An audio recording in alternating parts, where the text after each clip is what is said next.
Hello बच्चों, तो चलिए इस प्रश्न को पढ़ते हैं। समाकलन dx बट्टा कोस की घात 3x वर्गमूल 2 साइन 2x बराबर है विकल्प ए वर्गमूल 10x प्लस 10 की घात 5 बट्टा 2x बट्टा 5 प्लस सी।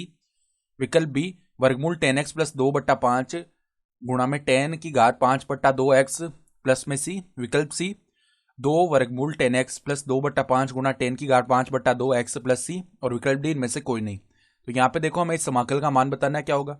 तो प्रश्न में आगे बढ़ने से पहले इस प्रश्न से संबंधित जो मुख्य उदाहरण है उसकी हम चर्चा कर लेते हैं। तो देखो मुख्य उदाहरण क्या हो जाएगी।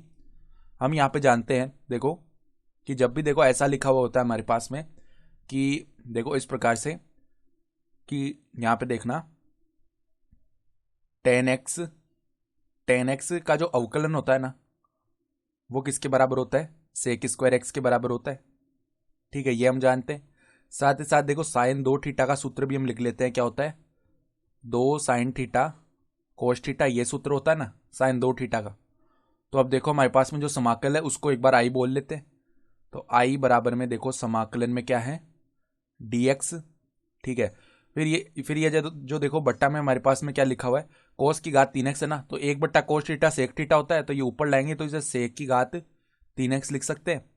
और बट्टा में क्या आ जाएगा हमारा वर्गमूल 2, यहाँ पे साइन 2x लिखा हुआ है तो इसको हम क्या लिख सकते हैं, 2 साइन एक्स कोस एक्स लिख सकते हैं ना।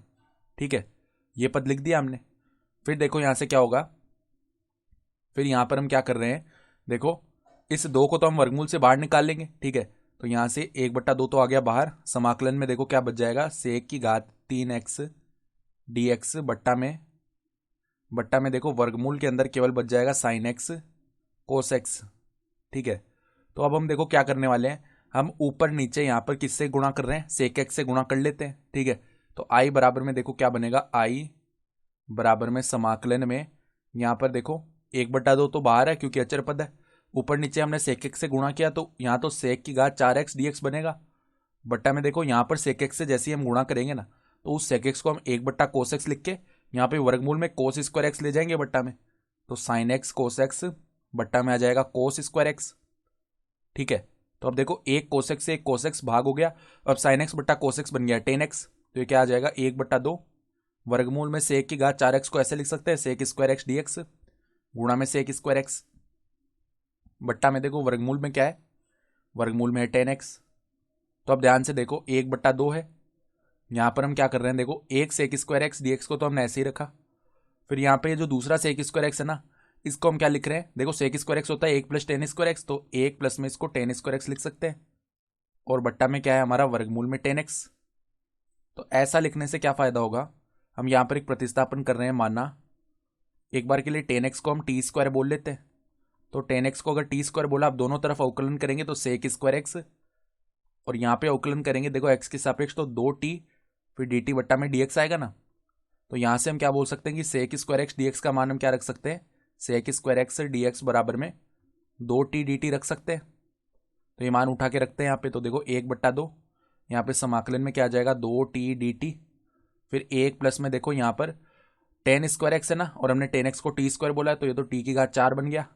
बट्टा में देखो यहाँ पे वर्गमूल टी स्क्वायर यानी कि t आ जाएगा केवल, तो t से ये t विभाजित हो गया, फिर 1 2 से ये 2 विभाजित हो जाएगा। तो हमारे पास में क्या आ गया, केवल 1 प्लस में t की घात 4, ये पद बन चुका है।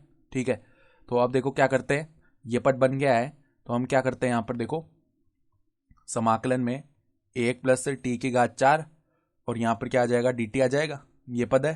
तो अब देखो इसको आगे थोड़ा और सरल करते हैं। तो वो इसको सरल करेंगे तो आई बराबर में देखो यहाँ पे समाकलन में dt प्लस में समाकलन में क्या आ जाएगा t की घात 4 dt। तो t की घात 4 dt इनका समाकलन कर लेते हैं। तो ये क्या बनेगा, t प्लस में t की घात 5/5 प्लस में समाकलन का अचर c। अब t का मान रख लेते हैं, चूंकि हमने 10x को टी स्क्वायर माना था तो यहाँ से t का मान वर्गमूल 10x आएगा ना। तो वर्गमूल 10x। ठीक है, फिर देखो t का मान कितना है, t का मान है हमारा वर्गमूल 10x। ठीक है, तो यहाँ पर देखो वर्गमूल का मतलब क्या होता है, घात 1/2। तो 10x की घात 1/2 लिख सकते हैं, फिर इसके ऊपर घात आएगी 5, तो 10 की घात 5/2x ऐसे लिख सकते हैं ना इसे। बट्टा में आ जाएगा यहाँ पे 1/5 इस प्रकार लिख सकते हैं, प्लस में समाकलन का अचर c। तो यहाँ से देखो हम देख पा रहे हैं कि विकल्प ए जो है वो हमारा सही विकल्प आ जाएगा। ठीक है, तो आशा करता हूँ कि आपको ये प्रश्न समझ में आया होगा। धन्यवाद।